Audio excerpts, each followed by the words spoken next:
Welcome back to working thoughts. आज इस video में झारखंड के कुछ इंपॉर्टेंट क्वेश्चंस को देखेंगे जो आने वाले एग्ज़ाम में बहुत इंपॉर्टेंट होंगे। तो पहला क्वेश्चन है कि झारखंड उत्तर में लगा हुआ है।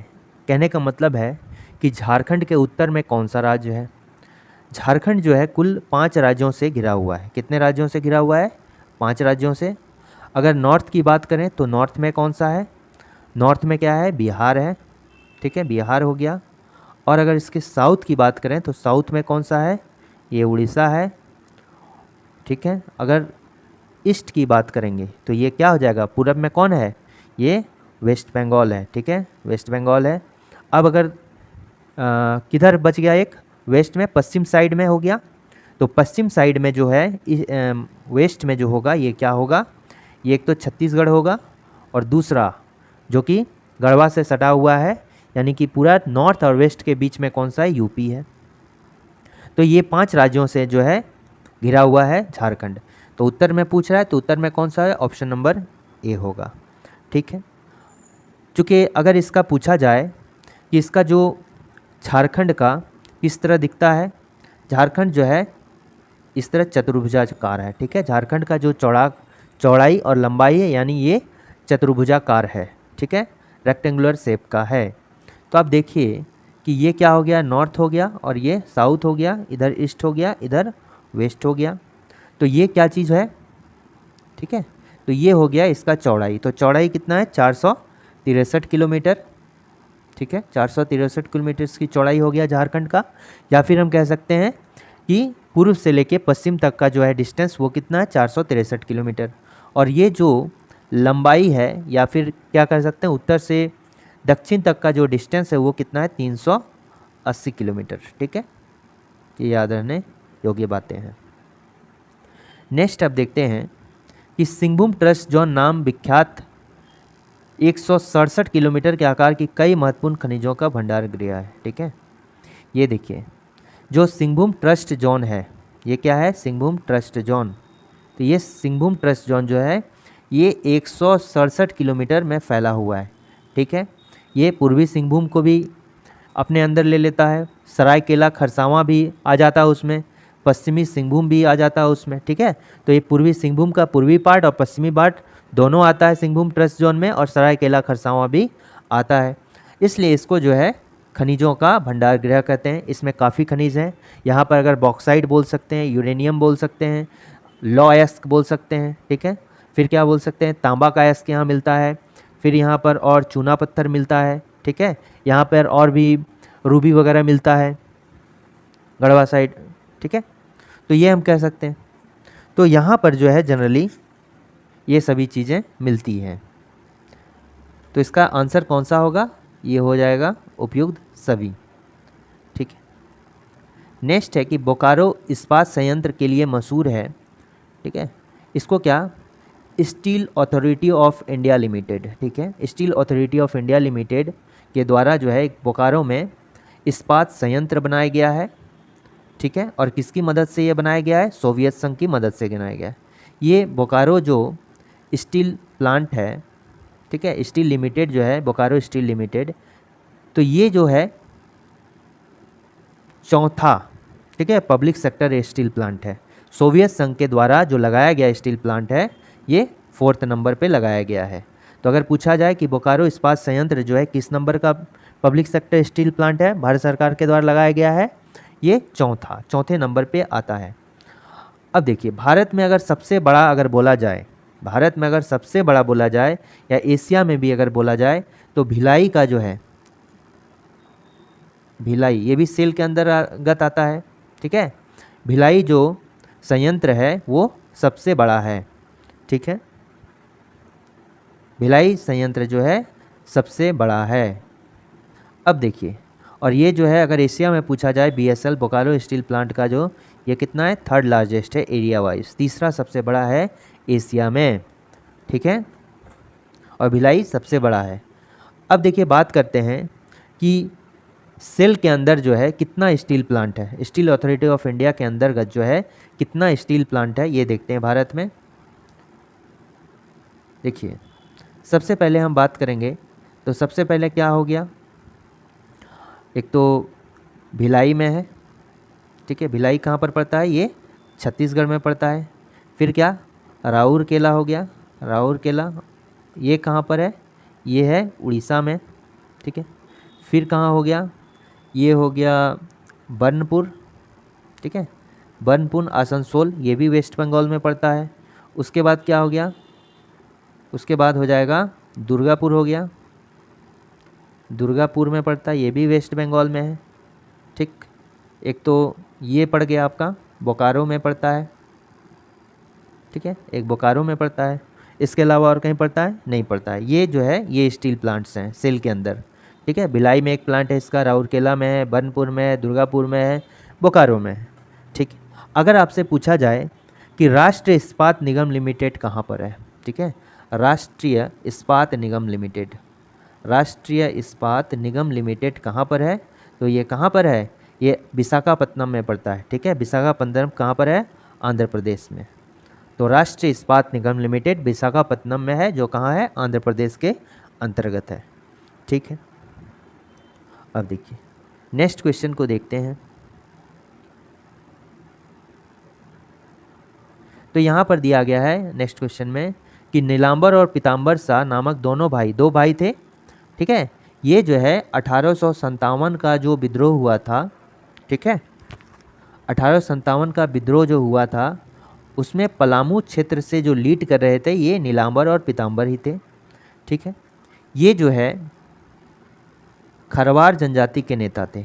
यहाँ पर इस विद्रोह को जो लीड कर रहे थे खनवार, भोक्ता प्लस चेरो, तीनों मिलकर जो है नीलांबर पीताम्बर के जो अधीन जो है ये 1857 का विद्रोह पलामू के क्षेत्र में जो है ये लीड कर रहे थे, ठीक है। तो इसमें कौन कौन सा था? पलामू क्षेत्र में जो 1857 का विद्रोह हुआ था इसमें खरवार जनजाति के लोग शामिल थे, भोक्ता के थे और चेरो जनजाति के लोग थे। और चेरो जनजाति को जो लीड कर रहा था कहाँ से? चकला से, वो भवानी बख्शराय। कौन था? भवानी बख्शराय, ठीक है। भवानी बख्शराय के नेतृत्व में चेरो जनजाति के लोग जो हैं लीड कर रहे थे। लेकिन मेन लीडर कौन थे इसका? 1857 का पलामू के क्षेत्र में नीलांबर और पीताम्बर। और ये तब इसका सही आंसर क्या हो जाएगा? किस जनजाति के मेन नेता थे? तो ये खरवार हो जाएगा, ठीक है।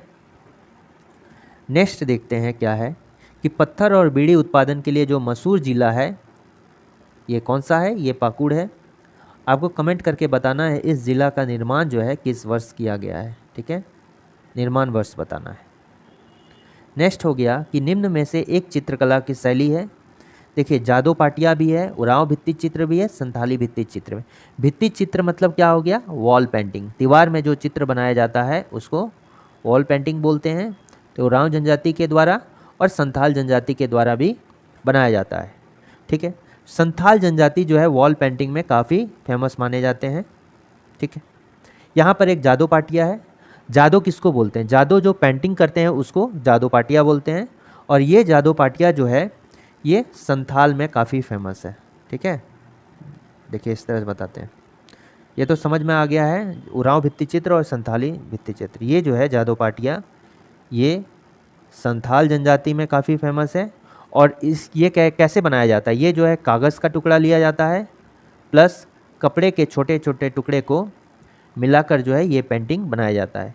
ये संथाल परगना में काफ़ी फेमस है, खास करके दुमका वाले क्षेत्र में, ठीक है। जादो पाटिया में जादो किसको बोलते हैं? जो पेंटिंग को बनाता है, ठीक है, जो चित्र को बनाता है उसको क्या बोलते हैं? जादो बोलते हैं। तो इसका सही आंसर होगा, जो शैली नहीं है ये लहसुआ है, क्योंकि लहसुआ जो है एक डांस का प्रकार है।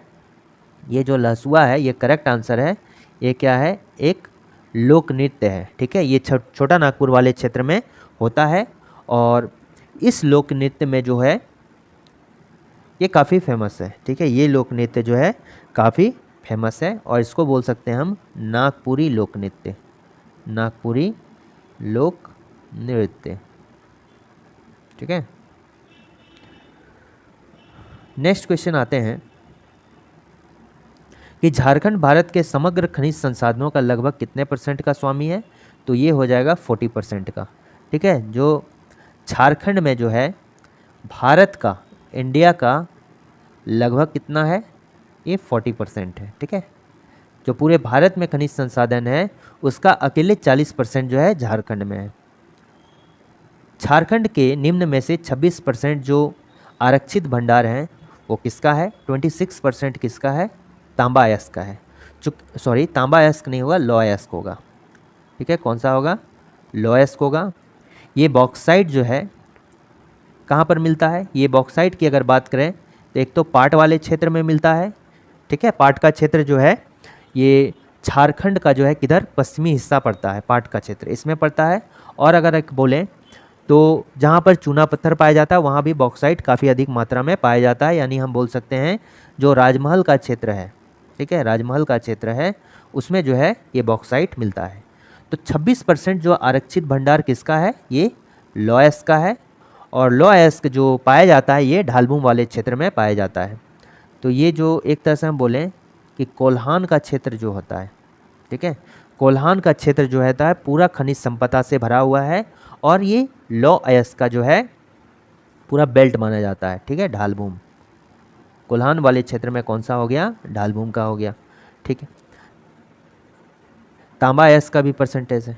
तो अगर परसेंटेज की बात करेंगे तो देखिए, परसेंटेज की अगर हम बात करते हैं तो सबसे जो कोयला है अधिक ये झारखंड में मिलता है और दामोदर वैली वाला घाटी जो है वहाँ पर मिलता है कोयला, और ये लगभग कितना मिलता है? 27.3% मिलता है। ठीक है, भारत के रिस्पेक्ट में बोल रहे हैं, भारत का जो है कंपैरिजन करें तो 27.3% जो है कोयला कहाँ मिलता है?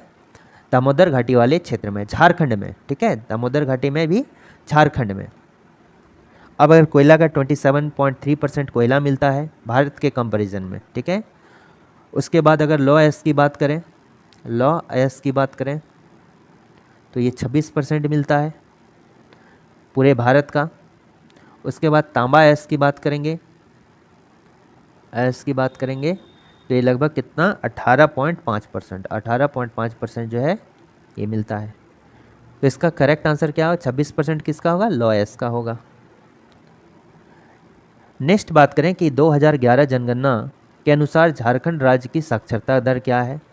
तो अगर हम जनगणना की 2011 का रेफरेंस लें तो क्या होगा? क्योंकि 2021 का अभी तक कोविड के कारण तो हुआ नहीं है, इसलिए 2011 का ही पूछेगा। तो झारखंड का जो साक्षरता का दर है ये कितना है? 66.41%।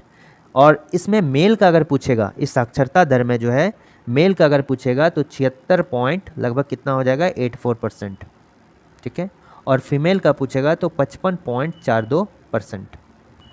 ठीक है, ये जो 66.41% है ये भारत का जो एवरेज औसत साक्षरता दर है उससे क्या है? कम है। ठीक है, अब नेक्स्ट क्वेश्चन अगर हम देखेंगे, स्थान के आधार पर निम्न में से बेमेल की पहचान कीजिए। तो यहाँ पर फॉल्स दिए हुए हैं। अब देखिए दसम जलप्रपात ये कहाँ पर है? ये दसम जलप्रपात जो है ये रांची में पड़ता है और किस नदी पर पड़ता है? कांची नदी पे पड़ता है, कांची रिवर पे पड़ता है। सदनी जलप्रपात हो गया। ठीक है, इससे पहले बात करते हैं जोना जलप्रपात, ये भी कहाँ पर पड़ता है? ये भी रांची में है और किस नदी पर है? राड़ू नदी पे है। ठीक है, राड़ू नदी पे। अब देखिए जोना जलप्रपात का जो दूसरा नाम है ये गौतम धारा जलप्रपात के नाम से भी जाना जाता है। किस नाम से जाना जाता है? गौतम धारा जलप्रपात। ठीक है, ये पंचघाघ कहाँ पर है? ये खूंटी में पड़ता है।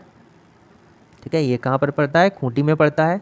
और ये सदनी जलप्रपात जो पड़ता है और ये कहाँ पड़ेगा? ये गुमला जिले में पड़ेगा। गुमला जिला में किस नदी में? शंख नदी में। ठीक है, शंख नदी में पड़ता है।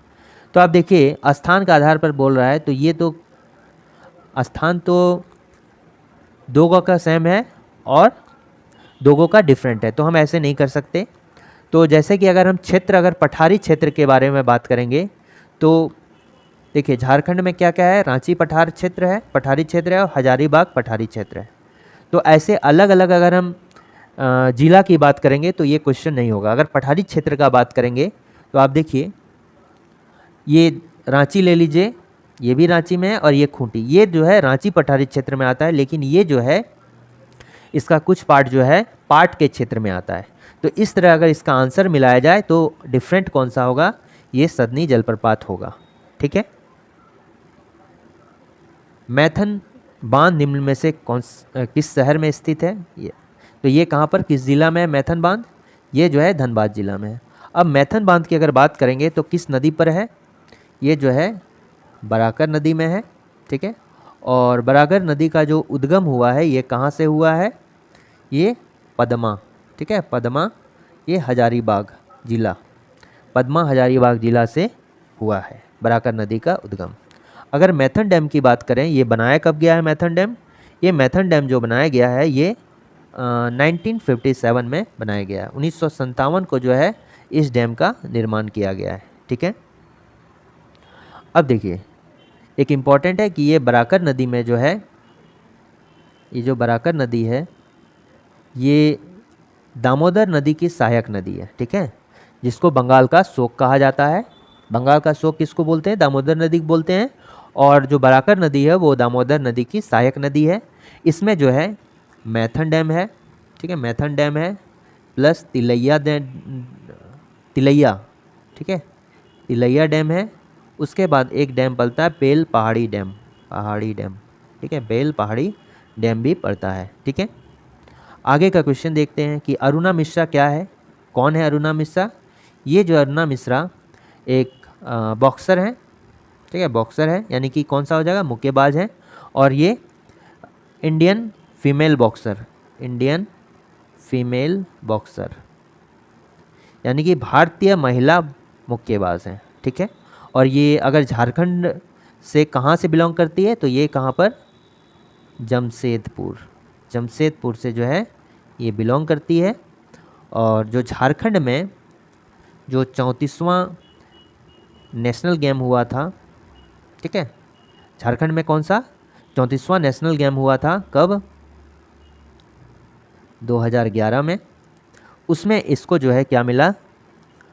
गोल्ड मिला था, ठीक है। नेशनल गेम में जो है अरुणा मिश्रा को जो है क्या मिला था? गोल्ड मिला था। और इसके साथ ही जो 35th नेशनल गेम में उसमें भी इनको जो है सेम चीज़ गोल्ड मिला है दोनों में, ठीक है। और इसके में एक इम्पॉर्टेंट ये बात है कि ये जो है झारखंड पुलिस में, ठीक है, पुलिस इंस्पेक्टर हैं। तो ऐसा क्वेश्चन आ सकता है कौन सा खिलाड़ी है झारखंड की जो झारखंड पुलिस में एक इंस्पेक्टर के पद पर है? तो ये क्या आंसर होगा? अरुणा मिश्रा। नेक्स्ट क्वेश्चन है कि लांस नायक जो है अल्बर्ट एक्का की मृत्यु निम्न युद्ध के लड़ते समय हो गया था, ठीक है। लांस नायक अल्बर्ट एक्का, तो अल्बर्ट एक्का क्या है? एक जो है थल सेना के सैनिक थे। और इनकी जो शहीदी हुई है, यानी जब ये शहीद हुए हैं तो ये जो 1971 का भारत पाक युद्ध है उस समय ये शहीद हुए। अगर एग्जैक्ट डेट की बात की जाए तो इनका जो शहीद हुए थे ये 3 दिसंबर 1971 को हुआ था, ठीक है। ये जो है 3 दिसंबर 1971 को ये शहीद हुआ था। चूँकि इनको लांस नायक क्यों कहा जाता है? और ये लांस नायक जो है इनको ये टाइटल कब दिया गया? ये जो है 1962 का जो, ठीक है, 1962 का जो युद्ध था किसके किसके बीच में? ये भारत और चीन के बीच में जो युद्ध है 1962 में, इसी के बाद जो है इनको लायंस नायक का जो है ये टाइटल मिला था, नायक, लायंस नायक, ठीक है, टाइटल मिला था। अब अगर बात करें जाए तो ये झारखंड के एकमात्र सैनिक और प्रथम व्यक्ति है जिनको जो है ये परमवीर चक्र से नवाजा गया था। कौन सा चक्र?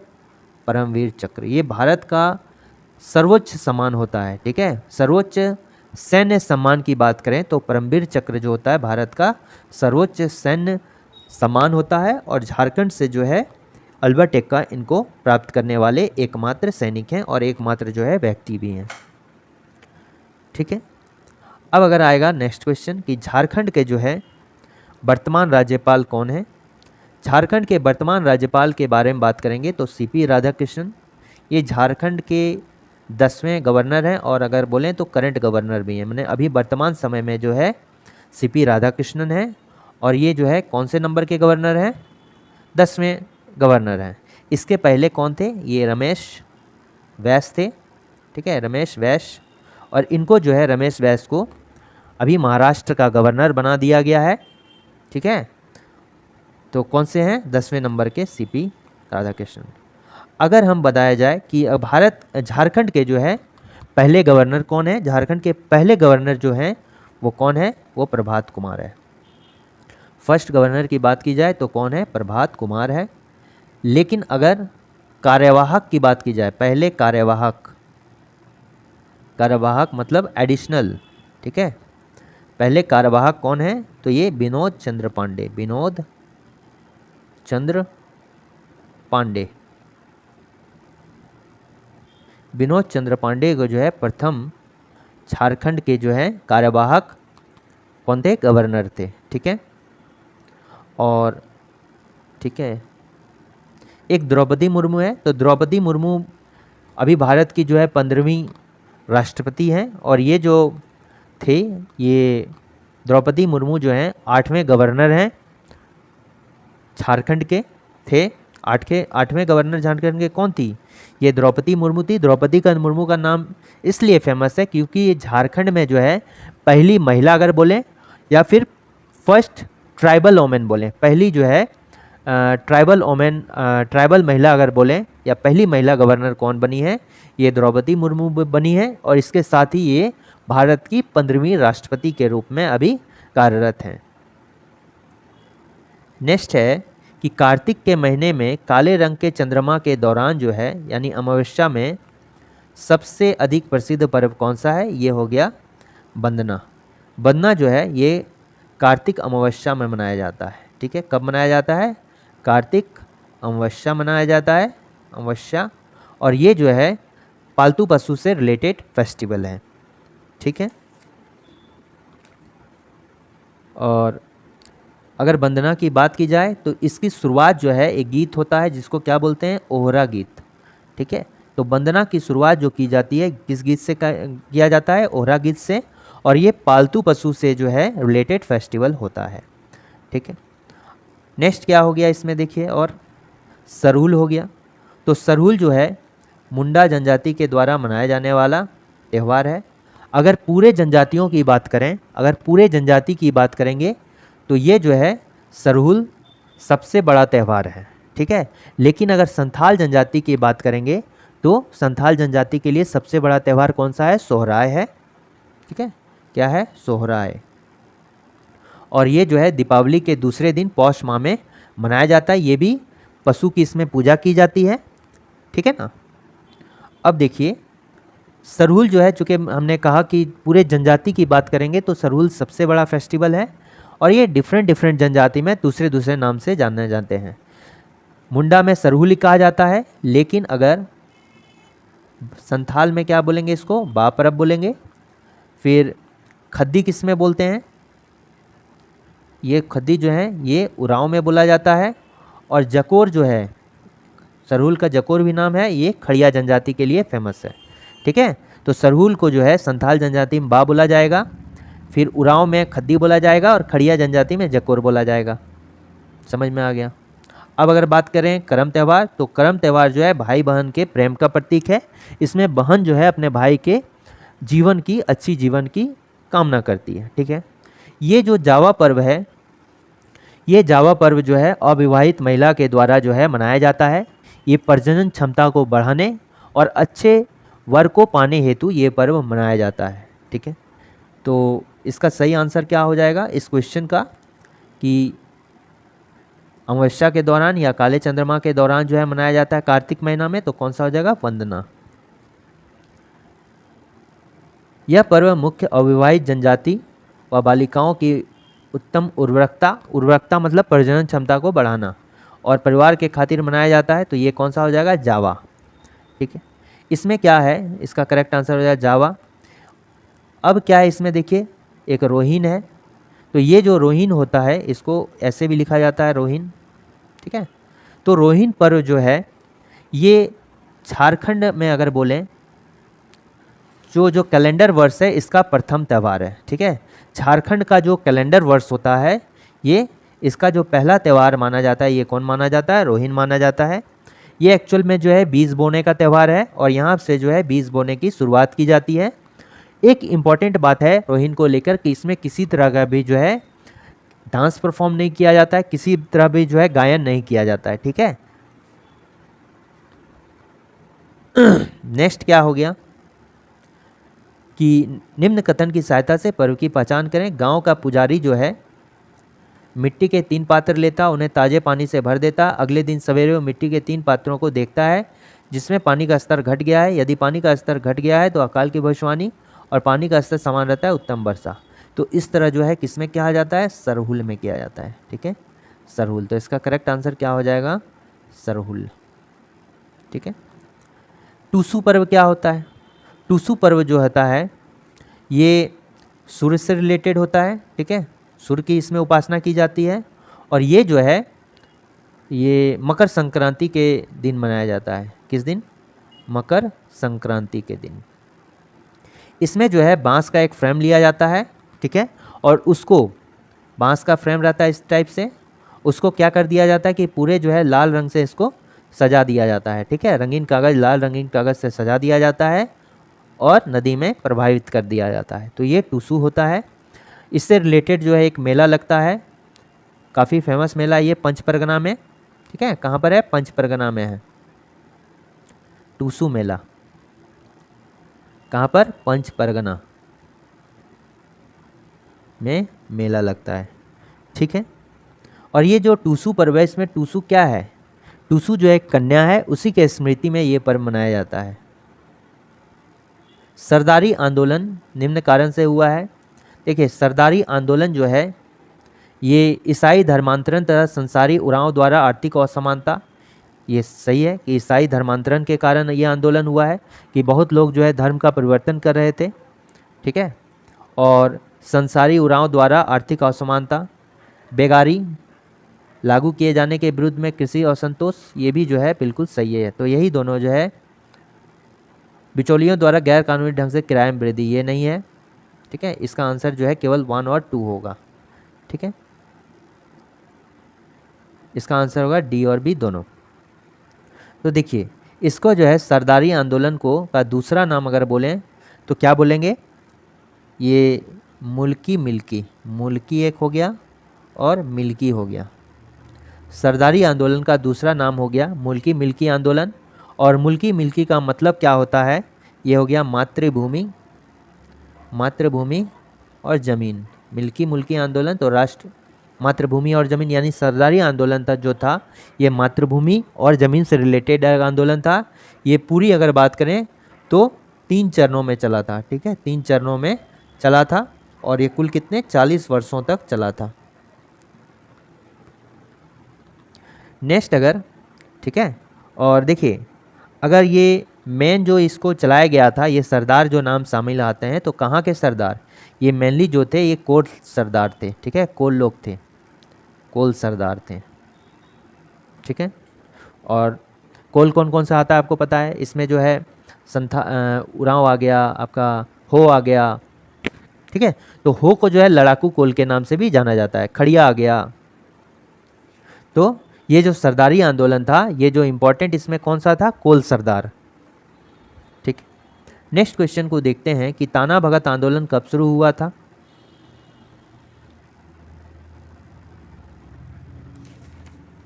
ठीक है, ताना भगत आंदोलन जो है कब शुरू हुआ था। देखिए ताना भगत जो है इसको टाना भगत के नाम से भी जाना जाता है। ताना भगत को क्या बोलते हैं, टाना भगत आंदोलन के नाम से भी जाना जाता है। और ये जो है स्टार्ट हुआ था 21 अप्रैल, ठीक है, 1914 को। कहाँ से, गुमला से, ठीक है। और स्टार्ट किसके द्वारा किया गया था, ये जतरा भगत के द्वारा स्टार्ट किया गया था, ठीक है। इसके मेन लीडर जो थे ये कौन थे, जतरा भगत थे। चूँकि ये एक सांस्कृतिक, ठीक है, और सांस्कृतिक और एकेश्वरवाद, ठीक है, ये एक सांस्कृतिक आंदोलन था। सांस्कृतिक आंदोलन कहने का मतलब क्या है कि ये धर्म से जुड़ने वाला आंदोलन था। यहाँ पर जो है जतरा भगत ने बहुत सारे उपदेश दिए थे कि मीट मछली का सेवन नहीं करना है, ठीक है। जो आपका सिद्धो कान्हू का जन्म स्थल है उसको तीर्थ स्थल के रूप में मानना है, एक ही भगवान का पूजा करना है, ठीक है। और इसका जो मेन कारण था, ताना भगत आंदोलन था, इसका जो मेन मोटो था वो स्वशासन की स्थापना करना था। पहले तो अंग्रेज का शासन था ना, ये खुद का शासन व्यवस्था जो है, खुद का शासन व्यवस्था, स्वशासन की स्थापना। ठीक है, इसका मेन मोटो यही था कि अंग्रेज की गुलामी नहीं करना है, खुद का शासन व्यवस्था लागू करना है। और ताना भगत आंदोलन को जो है बिरसा मुंडा का ही जो है एक्सटेंडेड वर्जन माना जाता है। मतलब बिरसा जो आंदोलन था उसी का जो है आगे चल के ताना भगत आंदोलन माना गया, कि बिरसा मुंडा का ही जो उसको एक्सटेंड किया, बढ़ाया गया आगे, तो उसको ताना भगत आंदोलन ही उसका नाम दिया गया। ठीक है, तो ये तो हो गया। कब हुआ था? 1914 ईस्वी में हुआ था, 1914 को। और एग्जैक्ट डेट अगर बताया जाए तो कौन सा? 21 अप्रैल 1914। नेक्स्ट है कि पहला जनजातीय नेता कौन था जिन्होंने अंग्रेज के विरुद्ध जो हथियार उठाया था? तो पहला आदिवासी नेता है जिन्होंने अंग्रेज़ों के विरुद्ध हथियार उठाए थे, तो कौन से थे? ये तिलका मांझी थे। ठीक है, तिलका मांझी का जो जन्म हुआ है ये कहाँ पर हुआ है? ये भागलपुर में। और ठीक है, भागलपुर में इनका जन्म स्थल है। इनका जो उपनाम है ये आदि विद्रोही के नाम से भी जाने जाते हैं।